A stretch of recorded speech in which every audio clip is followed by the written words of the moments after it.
Hola a todos, welcome back to MetaFit MetaMind podcast, a podcast in which speakers, leaders, entrepreneurs, and influencers come in and share their journey on how they've gotten to this place in their life, while also normalizing those conversations between mental and physical health and wellness.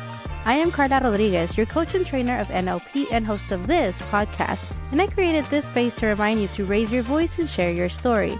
And as your guide, I'm here to create a pathway to let go of all those limiting chains behind and use this platform to empower and create awareness, purpose, and expansion in your life. You can follow us on Instagram at MetaFit MetaMind Podcast. You can follow me at Coach Carlita. Please rate, review, and subscribe on Apple Podcasts or wherever you listen to your favorite podcasts. And if you're watching this on YouTube, make sure to like this video and subscribe to the channel. Hey everyone, welcome back. So, I am sure you are proud of me because I have kept this going. And oh my God, I am so excited because I have so many great episodes with so many great people that are coming out in the next few weeks. They're so amazing, these guests of mine, as well as I have some solo episodes that I have created for you. So thanks for always listening and watching this podcast. All right, this past weekend of March 8th for International Women's Day, with Women Without Limits movement, we held, Ashton and I had an event for women. It was called Reconnection Hour, the What's Your Why edition. And we spoke about our purpose, our values, and how we are not alone. Some of the women that came in needed the community that they didn't know was so close to them. Some just needed the reminder that they are on the right path, and others are still on their journey of their growth. But it was so beautiful to see so many breakthroughs. Even I had some breakthroughs, and I can't wait for the next Reconnection Hour that we're going to host. So keep watching and listening to all the things that we're doing because it's so exciting. The last update that I have is that I finally decided on the dates for the next NLP certification training and hypnosis certification training. So the NLP is over 2 weekends in April, and this spring cohort is going to start on April 11th. So that's all I'm going to say about that.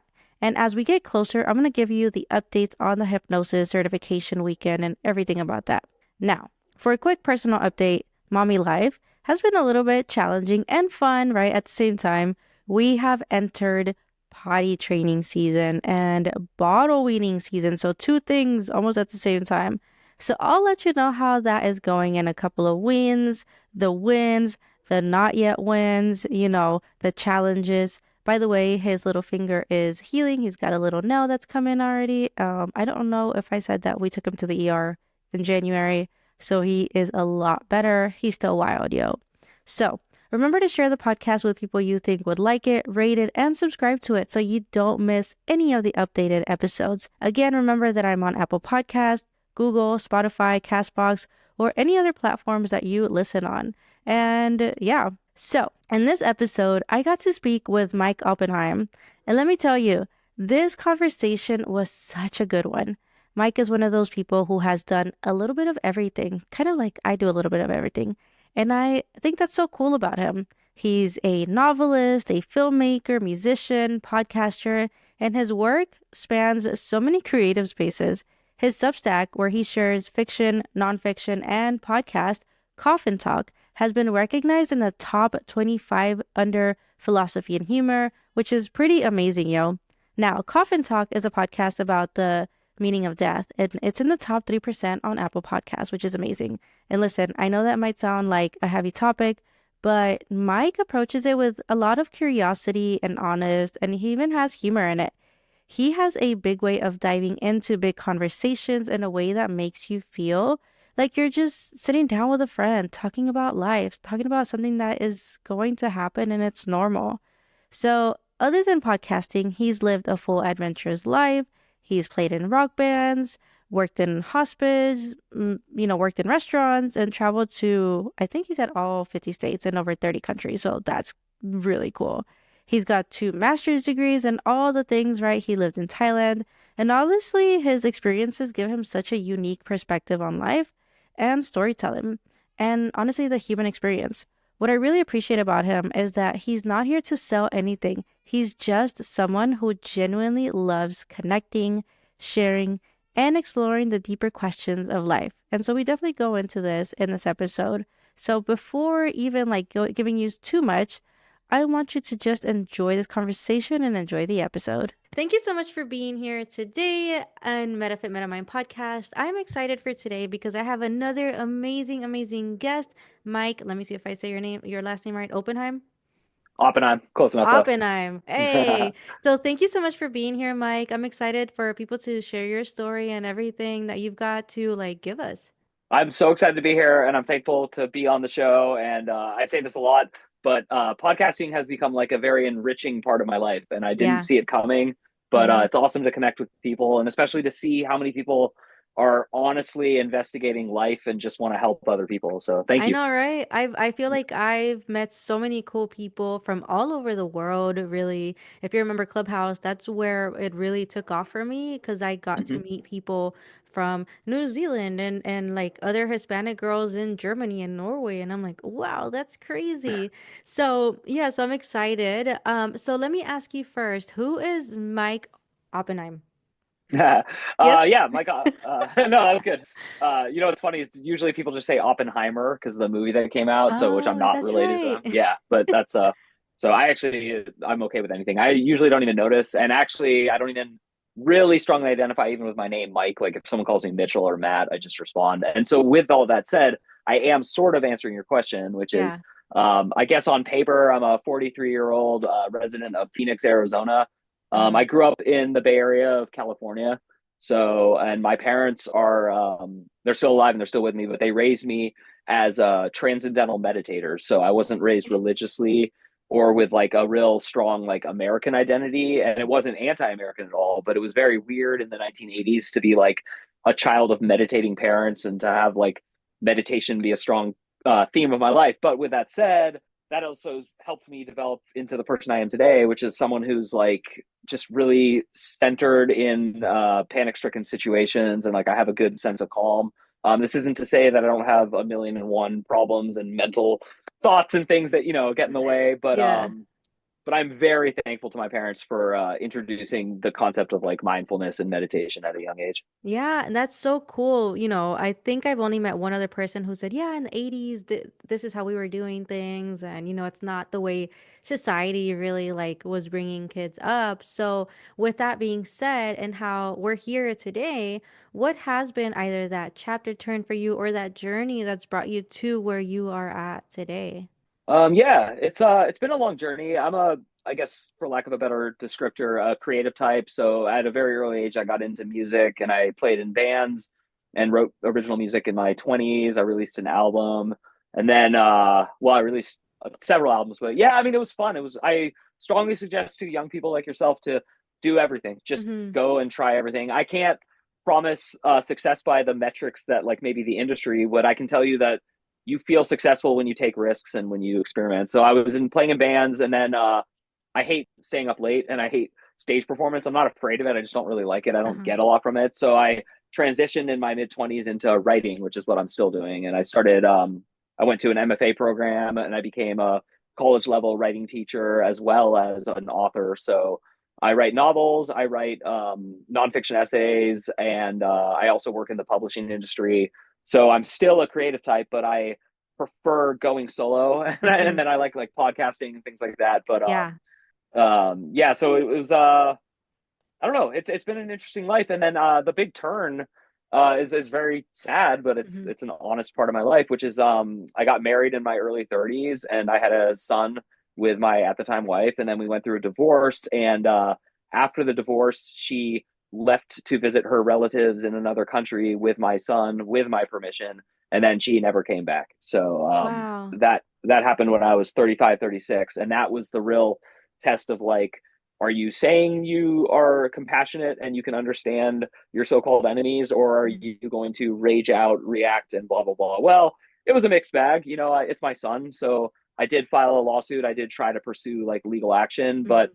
I quickly became convinced by not only our State Department but just the powers that be that you don't really get traction in those kind of situations. So Yeah. I'm very lucky. My ex-wife and her parents who kind of orchestrated it, they don't actually hate me and it wasn't personal. So even though I took it very very very personally, Of it was course, more it's your about son. them. yeah, just wanting to raise him somewhere else and not bothering with my opinion on that, if that makes any sense. Yeah. And so in a situation like that, how is it that you came to this?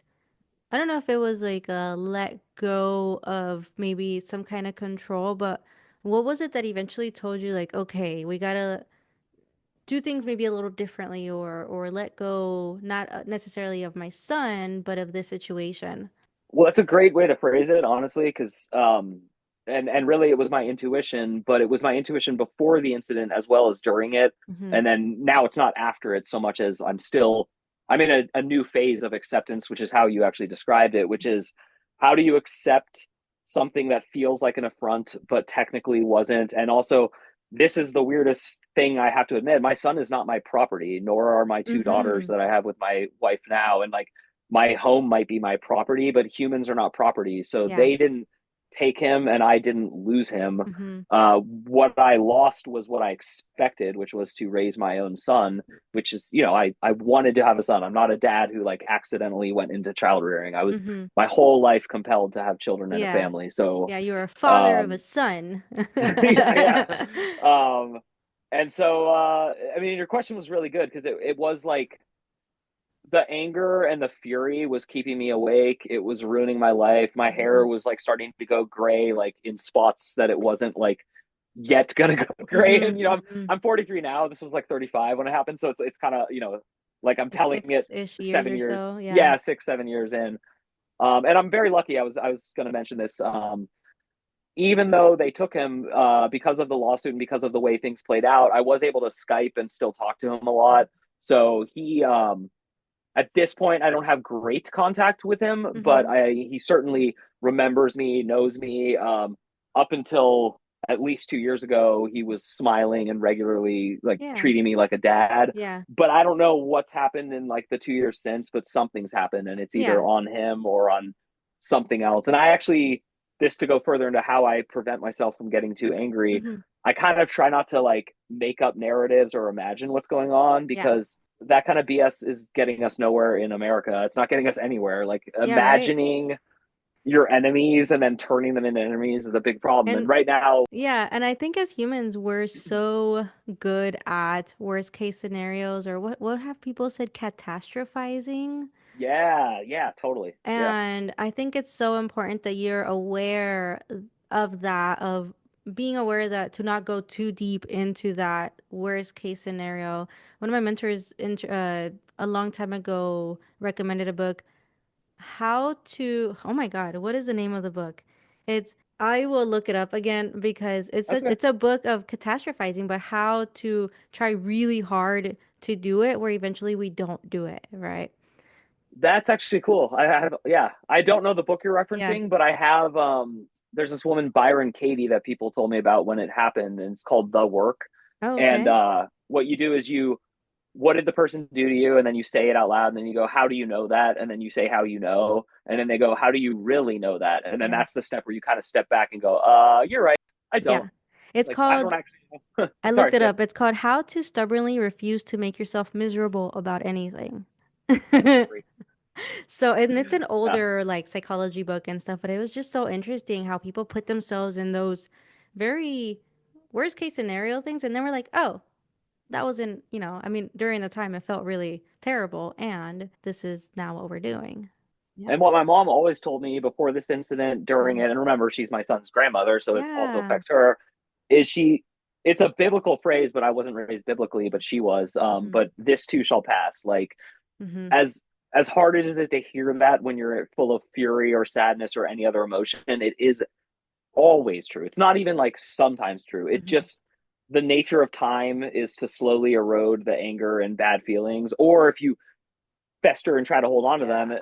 what like that book's title is, you're going to make yourself miserable. You're Hmm. going to make people around you miserable. There's a certain point where even if something horrible happened to you, you're not going to have friends if you keep talking about it. Like there's Yeah. just a breaking point where people don't want to hear you out loud deal with your own catastrophes. Huge Yes. air quotes. Yeah. Yeah. So yeah, no. And so now that, you're a creator now and you're in a way, you're still kind of in that weird phase of, getting to know him getting to know you, but you're also being a creator and a dad to your daughters as well.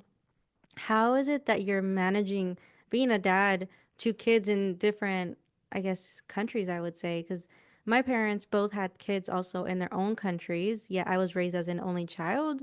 So I saw it from the outsider perspective. But for you, how is it that you're, being the father that you are, which I'm sure is great, a great father? Yeah, it's a great question, and thank you. I appreciate the compliment. And also, it's weird and fun, like the intersectionality of like your background story with Mm-hmm. mine, and then like who's in what role, and like I Mm-hmm. meet. I'm sure it's confirmation bias. I'm sure I'm looking for it, but I have met so many children of like situations that remind me of mine, and Mm-hmm. the through line in all of them that's great news for me is children want to know their biological parents no matter what. They Yeah. don't care what the stories are at a certain age. So I always rest easy with that. But Mm-hmm. I can say I was both petrified and I knew I had to remarry and have children Mm-hmm. because I love that aspect of life. And also, I'm very lucky because even though I was married to a woman and had a son with her, it wasn't true love. It wasn't what I have with my wife. I met Yeah. my wife after that, and like the second I felt what I have with her, it was I felt ashamed. I felt very guilty actually for marrying the wrong person, but also how could I know that? So I have mixed advice on this to young people, but I would say if you're holding out hope and then one day you just kind of say, well, this one will work, it won't.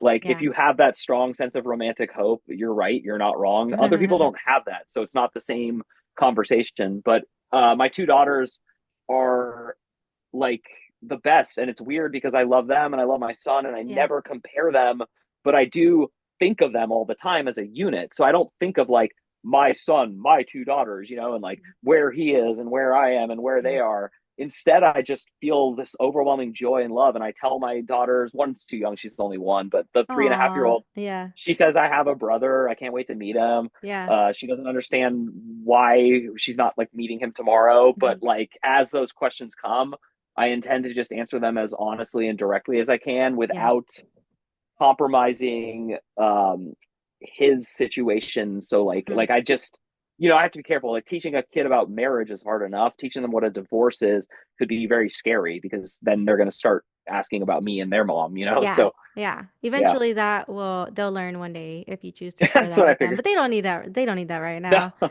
Yeah. And so now as a creator, how does all of this also help you as a creator, as a writer that you are, to put out the work that you are putting out? Yeah, I've always been a little sardonic and a little sarcastic and also very vulnerable. So that just got amped up. Yeah. I kind of decided one day enough is enough. I want to cut through the BS. I I am very tolerant, open-minded, and compassionate, but I'm also very stoically convinced that we all need to do a better job of admitting when we screw up and just being okay with other people screwing up. So Yeah. I've kind of tried to like write a lot about like owning your part of something, but Mhm. also laughing about it and not treating yourself too harshly or too Or nobly because not. both are yeah. Um and as far as like it does permutate like all my work, like from cartoons, art, music that I write, like everything Yeah. I do, I just really see a point in beating the tone of beating the drum of telling people like it's all going to be okay, like just Mhm. relax. So I have an element of humor in all of my work no matter what, because I Yeah. just think if you take life too seriously, I don't know, I don't want to live a serious life. I don't like Right? I mean, I that's not feel what I like that's want. how you get the gray hairs. Yeah, yeah, totally. I completely agree. You discovered Definitely. it firsthand. Totally, absolutely. So let me ask you this, right? Because we've been touching on this already in that journey. You grew up with meditation and probably mindfulness and all of that, but along this journey, that correlation between mental and physical health and even emotional or spiritual, how does that play into your life, and how do you use that as either empowerment for you or as like, okay, this, like you said, this too shall pass. Like, how do you use all that?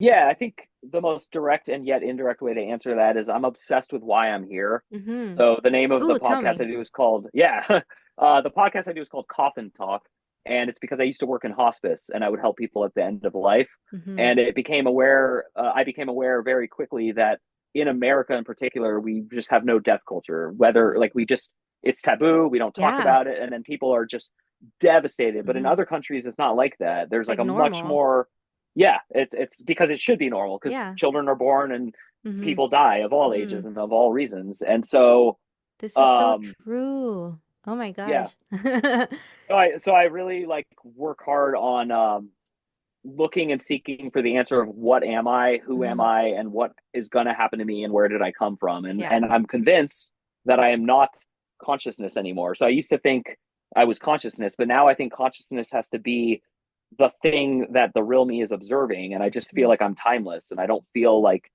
time is real, and yet I feel very real as this guy Mike Oppenheim who's talking to you. Yeah. And as much as it might sound insane, this is what mindfulness has done for me. It's Yeah. helped me not be me and yet also own me. So like I don't even know if I'm controlling me, but I know that the less I try to dominate and control reality, the Hmm. much more pleasant reality becomes. And I'm noticing coincidences like when I'm obnoxiously generous, I get like more in return. So there's even like a selfish way to be selfless. And I don't care why people are doing it, but like all of us, and this is again what mindfulness and what meditation has really taught me, we need to be less like ourselves. Like, Hmm. don't be so important to yourself. Of course, your dignity and your Yeah. life matters. I'm not talking about that, but I am saying like, if someone's having a bad day, like I used to work in food service, and they treat you like crap and they don't tip you, don't MF them and don't Hmm. like go through the rest of the day like hating them. Just try to have like some compassion for what happened to them, as weird as that sounds. I feel like Yeah. we're so close to talking, going into the 5D conversations of being here but not being here, being so timeless. Because I can so easily go into this conversation of there is that timeline that most people see on paper from point A to point B, but I think what I'm hearing from you is that you are a timeless being, meaning you've probably had a past life, and those of you listening may be like, "What is she talking about?" You'll only know if you're like into that conscious, unconscious space as well. Maybe you'll wake up to it at this point. Thank you, Mike.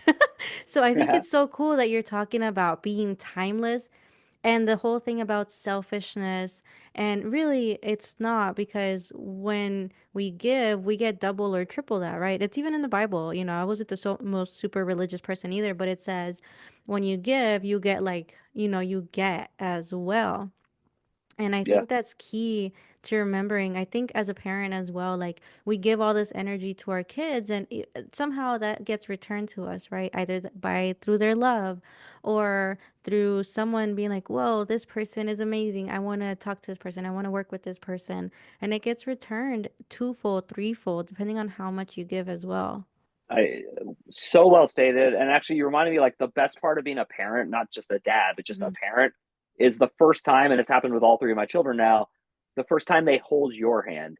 And Oh, it's just this unique, yeah, exactly. And it yeah. like gives me goosebumps just thinking about it. But it's like they need you, and then your whole job from that point on is to let them believe they need you as much as they need to need you, but also to slowly let go. And Yeah. that's also really That's hard. Like, challenging. Oh my God. yeah, I have it's a so 17-month-old, challenging. so Oh my gosh, you are like, oh yeah, you yeah, and know I have a exactly where boy. it's at. So they said, have a boy. They said it'll Congrats. be fun. We took him to the Yeah. ER recently, so that was not Oh. fun because he's a wild one. Like I keep thinking of like the wild robot. Like he's like coming into this world and just exploring everything. And they are such explorers. And I think that's also a gift to us as parents is like, wow, that letting go part. I'm like, don't do that, don't do that. But we're like, all right, he's gonna have to learn.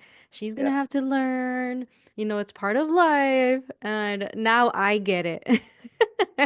And that is I don't think everyone should have kids. I never say that out loud Hmm. to anyone. I think that's Yeah. total BS. It's horrible advice. Hmm. But if you want to know Yeah. what you just described, there's only one way to do it. It's Hmm. literally like you and I do think adopting would count. I'm not like Yeah. ruling out Yeah. Yeah. any form of how it happens to you, but like when you're vested full time in the care of this, like you said, and it's so funny to hear you say you had to go to not the ER part's not funny, Yeah. but like Yeah. the first time you think your kid is gonna like it's a relief when it doesn't happen because there's so much more of that coming. Like Hmm. they just I mean my Yeah. daughter like the school called, she hit her head, do you want to come and get her? I'm like, nah, I'm just like, like, You're like, but like, she's good. but 6 years ago, I would have like ran over. I'd be like, "Are you okay?" I would have like Yeah. kissed her head like 500 times, But Hmm. you just, it's weird. So yeah, Yeah. I love hearing that. I mean, That's the doctor at the ER told me, she's like, yeah, he'll heal. We see this all the time. And I was like, how dare you tell me this happens all the yeah, time? No, it does not happen to him all the time, and I got into that like victim totally, mentality at yeah, the same time. But yeah, I think back and I'm like, wow, like we get in that space, which is okay as humans, right? That conscious part of us that is like, this is not really the unconscious because that one has awareness. That one knows how to respond versus react. And so, I think this is so cool what you're bringing here to the table is this timelessness, but the fact that we are giving them this life that eventually we're letting it go so they can give themselves that life. And just as adults, I think sometimes we have to remind ourselves to give ourselves that life too, because we forget it. And as the timeless beings that we are, I think we deserve it. yeah. And this may have happened to you. I don't know Hmm. you this well, so but I'm on the side too now where I'm gonna lose both of my parents sooner than later, and that's also a huge part of letting go because it's weird to be. You want I want my grandkids to have their grandparents. Like there's Yeah. like a part of you that just is like so mad that we can't all exist on Earth at the same time, and that's actually the beauty of it all. Like that timelessness is the timelessness of time. Like, does Yeah, that make any yeah. sense? And I'm Yeah, sure that plays into your podcast, Coffin Talks and talking about these timeless things, and we're letting people go and we're welcoming new people and just all these things. So I'm like gonna like literally probably just put all the episodes in my to play next, because that's why I have this podcast, is to talk about these things, right? You talking about the separation and your kid not living with you and having these conversations that people don't normally talk about, or that we avoid because we're afraid, or oh my god, like why are you talking about that, let's only be positive. So I really appreciate you sharing that. And so let me ask you this, because you're talking about all these things that are a little taboo, or you have the sarcastic way of approaching it and that creative way to approach it. What are you approaching next? Like, what's coming next for Mike that maybe you're excited about, that you want people to know about? yeah. Actually, this is weird. It's not like ready for presentation, but I have a website, mikeyop.com, and all my stuff is there, Mm-hmm. like videos I made, music, and all that. Yeah. But I've had this like idea in my head, and I know when I get ideas, like how long it takes and how it works out because I'm in my 40s, so this is like not a new feeling. But Mm-hmm. I want to make a video cartoon and book that's like a bedtime story for adults, but that you can read in front of kids. So Okay. it's I know the theme, I know the characters, I've already written some of the chapters, I brought it to a writing workshop I run.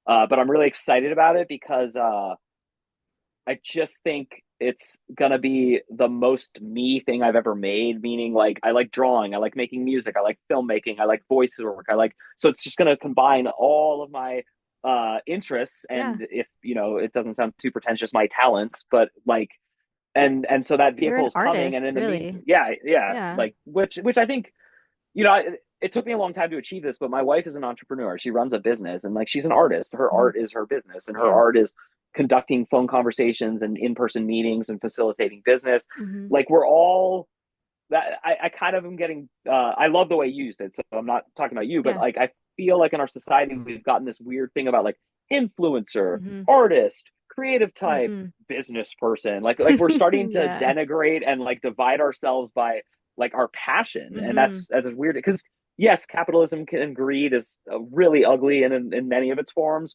but pursuing what you love and then capitalism being on the side is Mm-hmm. just a byproduct of being a human Yeah. in this epoch. Like Yeah. that's not And I yeah. think as long So as we do it with integrity, we're good to yeah, be the producer, the writer, the artist, the music director, because that's all of you. That's what it sounds like. yeah, and it's just fun. It's fun to be.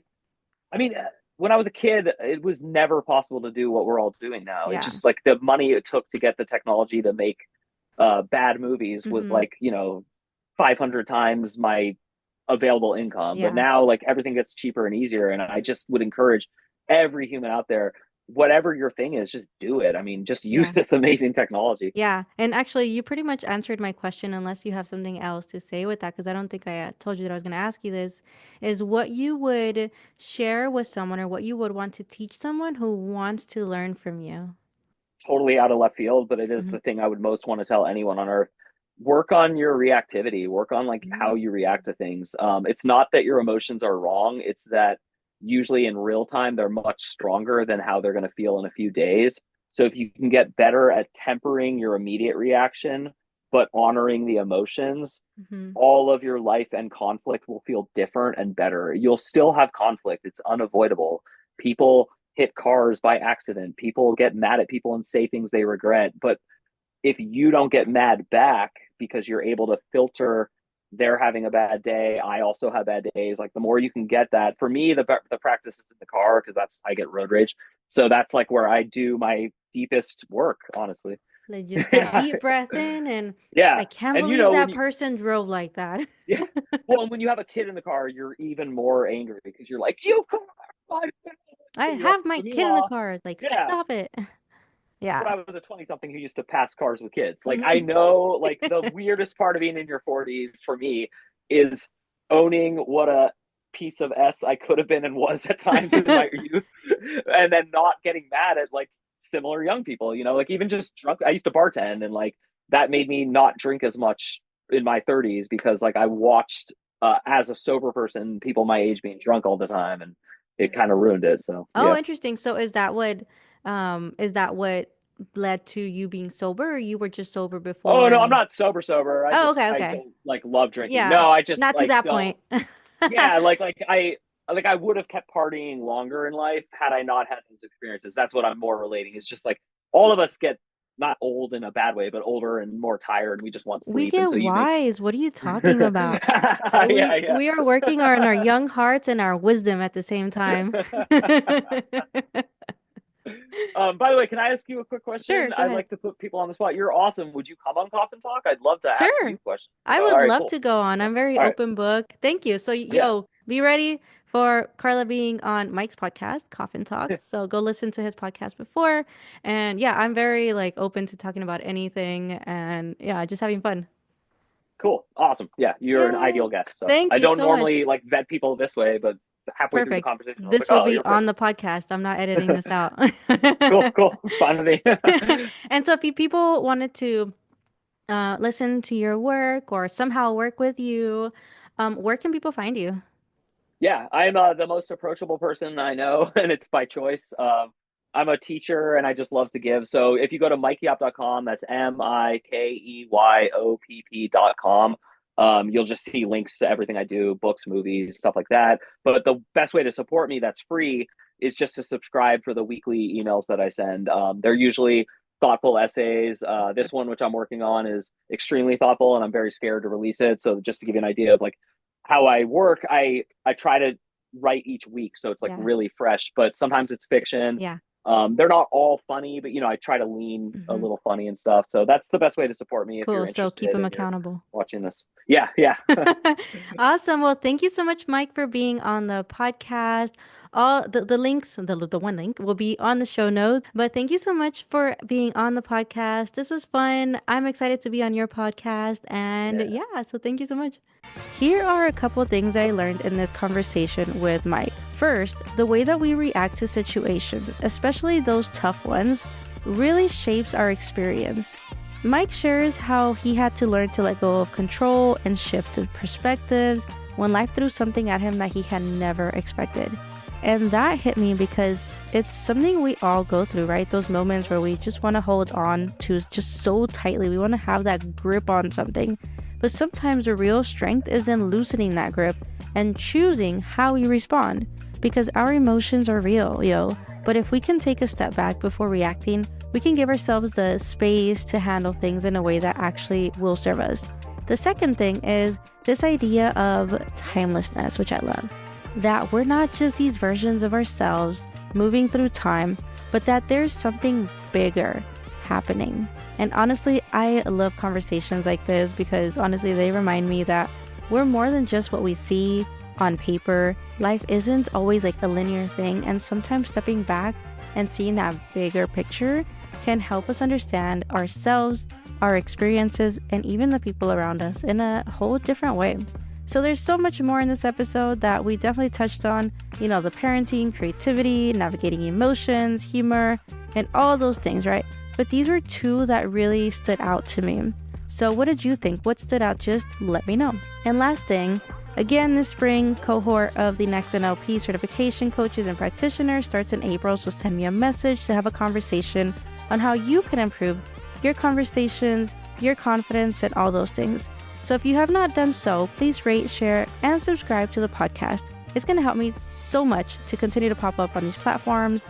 Don't forget to follow me on Instagram at MetaFitMetaMind Podcast, on Facebook, or go to the website metafitmetamind.com. So thank you so much for listening to this episode up to this point. My name is Carla Rodriguez. This is MetaFit MetaMind Podcast, where we are normalizing conversations that we would have never had. Until next time.